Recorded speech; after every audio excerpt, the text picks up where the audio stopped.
Hi, I'm Steve, and this is my 1975 Ducati 860 GT. It was my winter project this past winter. Just kind of freshened it up, a lot of new parts just to make it reliable, and it turned out it was worth it. With the effort, was able to find all the parts I needed, things cleaned up well, goes down the road nice, and it's kind of like a time machine now. It reminds people of how things were 48 years ago. Could you tell me a little bit about the what you were telling me with the city and the country riding? Yeah, it's kind of unique. I didn't remember seeing that any other bike before, but there's a switch and it's country and city, and that's for how loud the horn is. I guess they didn't want to disturb people.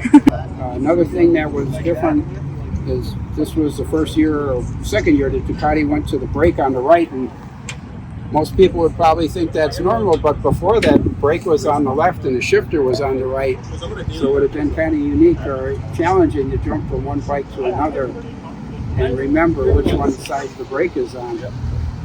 Yeah, that is awesome. Well, thank you so much for letting us do this spotlight of your beautiful bike, and you, of course. Thank you. Yeah,